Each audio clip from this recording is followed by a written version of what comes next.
Hi, this is Dr. John Korsland. I want to talk to you today about the 2019 State Umbrella Cooperative Agreements provisions that are proposed for swine activities.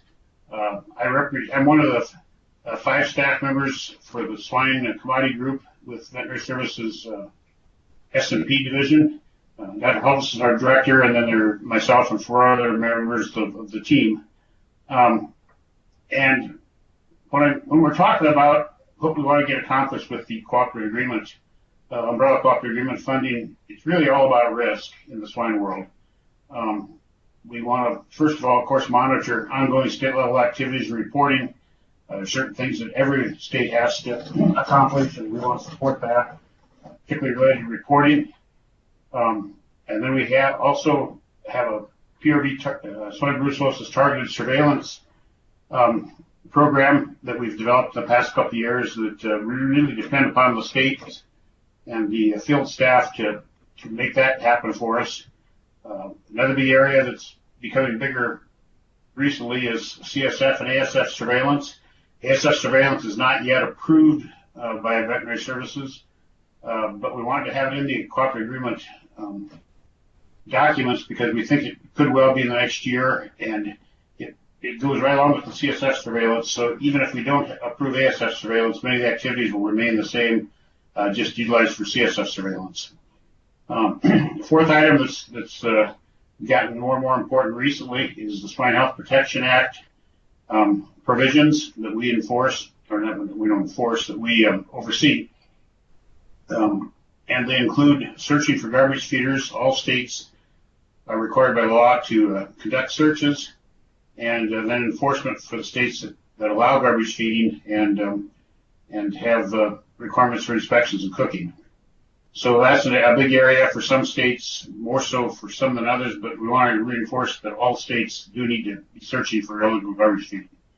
Finally, in the past 2 or 3 years, we've had issues with a lot of port animal disease investigation, investigations propping up at certain slaughter plants for sows and roaster pigs particularly, and we've made some provisions in the cooperative agreement language that would allow states to apply for a few selected states that are having troubles with repeated port animal disease investigations to apply some of their swine funding towards aiding in those investigations. We realize it's a costly, expensive activity, and want to make sure we do what we can to help get that accomplished. We look back at several years, 1987, I guess that's, 22 years ago now. We had about 250,000 swine operations in the United States. As of 2012, which is the last census data we have available until the next year or so, we're now down to about 60,000 operations, and about 50,000 of those are small operations, smaller than 100 head. On the other hand, if you look at inventory has really risen from 50 million to about 65 to 70 million now. And look at the division inventory. We have a big chunk of our inventory that's found in the big herds, which are over 1,000 head. They're highly biosecure, most of them. We don't worry about them as much for risk-based surveillance. Most of our risk is down here in the lower subset of pigs, which are also found in the large subset of producers. So that's the challenge we face in disease control in the swine world today, is that to look for disease, we have to look in this area here where there just aren't that many pigs. So we have to target. We can't afford to test all the animals. Talking here about particularly PRV and swine brucellosis, but it also applies somewhat to CSF and ASF and the other diseases we do surveillance for. So by targeting sick pigs, we look for sick pigs, at-risk practices, including mixing, fomites, garbage. In other words, when producers are doing things that run the risk of causing infection to mix or to pick it up from the environment or from feral swine, that's an at-risk practice that we want to monitor. Location, feral contact is another big area. And then the other area we look at is networks. Where are the, how are they mixing pigs? How are they shipping pigs? And so on. So these are big picture things to talk about, but I want everyone to think about them as they devise their plans and think about how in their states these areas might be affecting the health status of pigs within the state that we're setting the agreement up with. So with that, that's the big picture. Let's look at a few more details. The Field Operations Grants and Agreements Guide, recipient guidance is available for you online, or perhaps has been shipped to you directly. But in pages 19 to 22 cover the swine areas of the cooperative agreement, and that's what we're going to concentrate on for the next several minutes as we talk through what the swine staff feels are important things to look after in formulating these agreements. First of all, we know that there's some basic activities in all states. It doesn't matter whether you're the smallest swine state or the biggest, like Iowa. Every state has to conduct some active surveillance and disease prevention programs. They're going to have producers they need to interact with, and they have some program activities for swine brucellosis, PRV, and other operations to some degree at least. So this activity list is things that every state's going to have some activities in. We feel that every state needs to have a section of the cooperative agreements to support some swine activities. For some, they may decide it's not big enough, they want to apply for the funding, but they regardless going to have some requirements they need to meet, and we're here to help provide financial support if applicable. Second item that's really on our list, we got 5 things here that we feel we want to emphasize within these agreements. The first is the baseline activities. The second is performing Swine Health Protection Act activities as required by state federal regulations for disease prevention. And one thing I want to emphasize is that even those states that do not have laws that allow garbage feeding, or garbage feeding is prohibited, they still are required by the Swine Health Protection Act to conduct searches for illegal garbage feeding, and then submit monthly Swine Health Protection Act reports of their activities. So every state is going to have responsibilities for searches, whether they allow garbage feeding or not within that state. In addition, every state within the garbage feeding area, we'd like them to think about undocumented swine production and ethnic feeding. A lot of times garbage feeding and undocumented production are going to go together. Local populations may have a small herd of pigs somewhere in the neighborhood, and everybody brings their garbage there to get it fed to the pigs. The other risk is that in many of these neighborhoods, they may also be importing illegally, and probably without knowledge of doing it, feed products that could be of high risk. So we'd like states, especially this year, to begin thinking about where are the pigs in our state that we don't know about, or where should we be looking for pigs that we don't know about, and then do some investigations regarding garbage feeding and where those pigs are marketed and how they're handled. And then also we want every state to advance relationships with their producers, their veterinarians, their labs, their industry. Swine industry is very much a relationship-driven business anymore, and if we're going to be active and effective as regulators, we need to be out talking with producers, veterinarians, and the venom labs and so on. One minor note, we are not to utilize swine funds, health funds, to purchase a lab equipment or equipment in general, so that's just kind of a caveat to think about as you write up these general activity plans. And then we require reporting. So data collected needs to be reported, and within the details, there are instructions as to how to report within the various, disease programs. And if you have any questions, you can always contact the swine staff, and we'll work with you to get the reporting kinks worked out. Another area that's a separate area, but has become new in the past 2 or 3 years, is higher risk surveillance-based alternative sampling for PRV and swine brucellosis. What we're asking here is you would assess your within-state industry structure and develop relationships with your higher risk outdoor production operations and their processors to develop sample collection protocols for serology testing of high-risk herds. Now let's go back to this chart a little bit, because it kind of illustrates why we developed SVAS. you look at here on the right, in 2012, this is what we were doing up till about 2 years ago. We were doing somewhat representative or random testing of all the sows that came to slaughter. The unfortunate result of that is we were testing 90% of the pigs we tested, 95% of the pigs we tested were here in this light gray bar or pink bar, I guess. But they were risky pigs.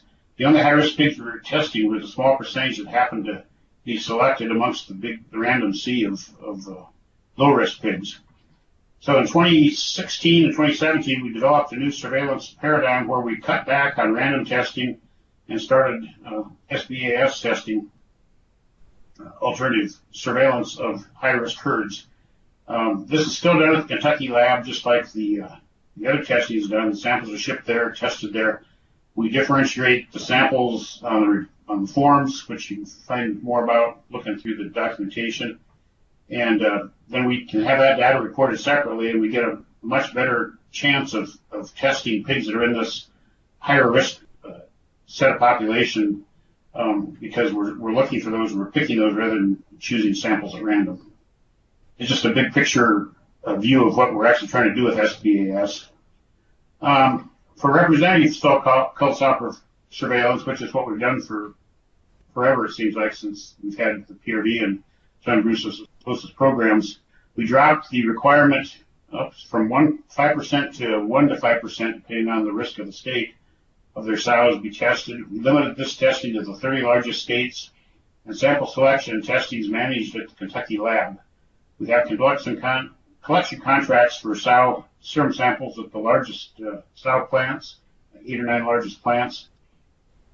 And what it boils down to is this process is pretty much handled at the national level.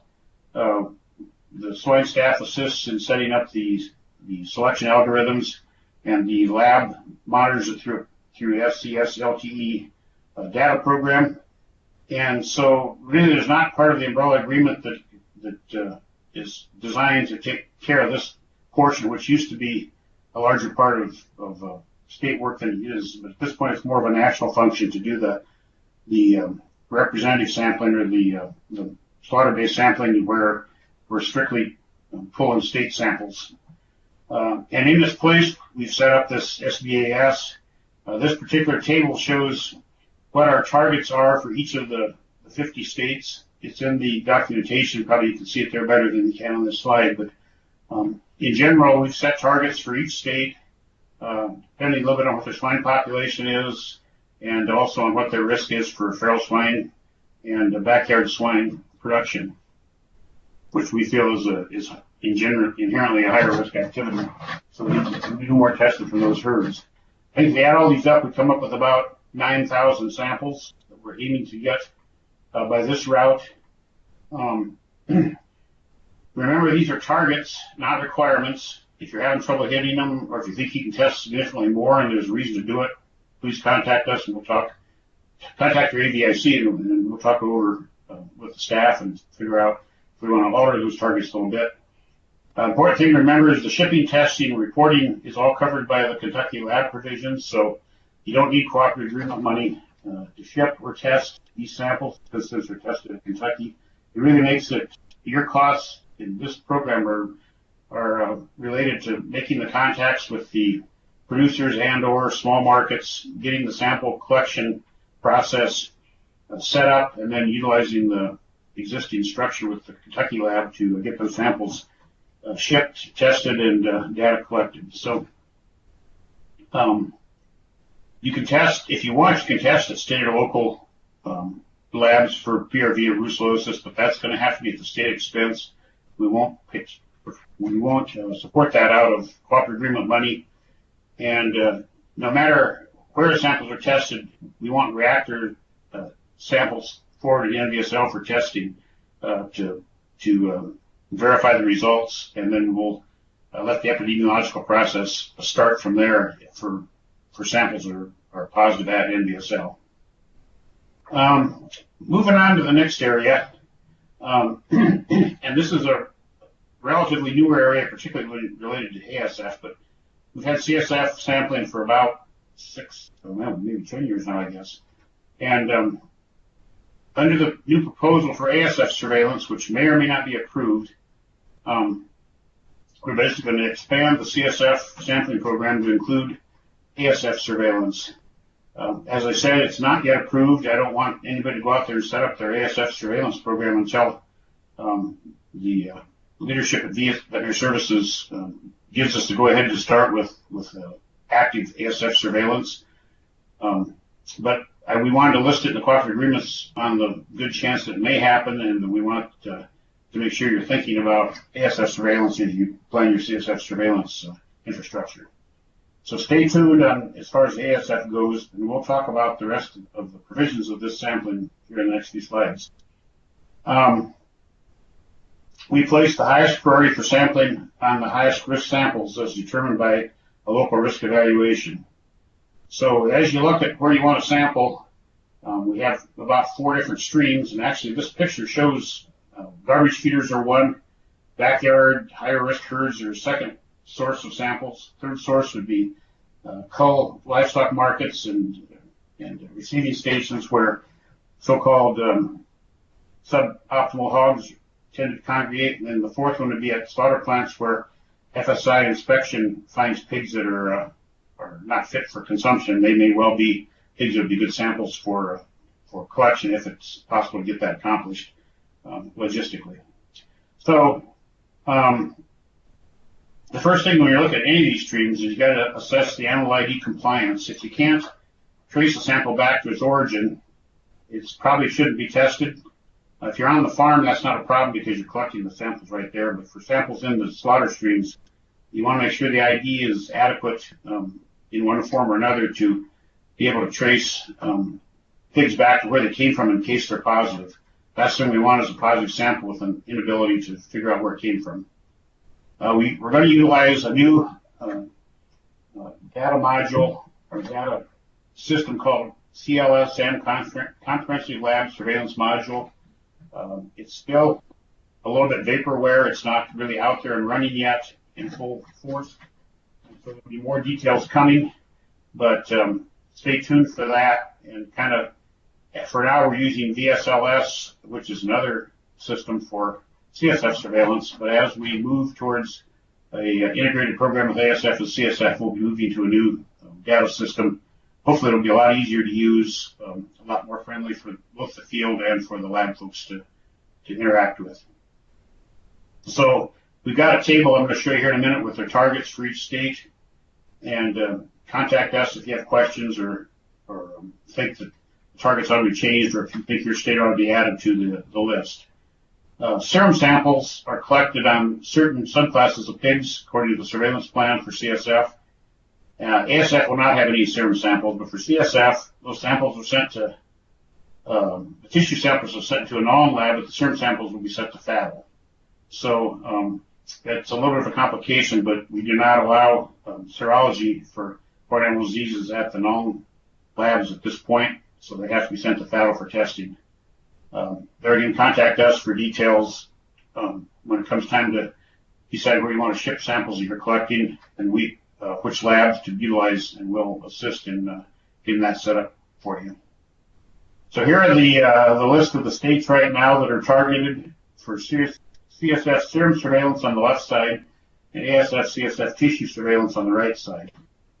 The premise types listed here, higher risk market swine for the most part, but we also include, and I don't see it here, but we have this includes samples collected at slaughter plants and also at the markets where pigs are put together, the collection markets, collection points. So these are initial targets. There again, we'd be glad to work with you. If you have ideas for sampling that are truly high-risk pigs and you think there's a way to get them sampled, we want to encourage that. Garbage feeding, we're going to cover that a little bit again. I talked about it earlier. It's under renewed scrutiny.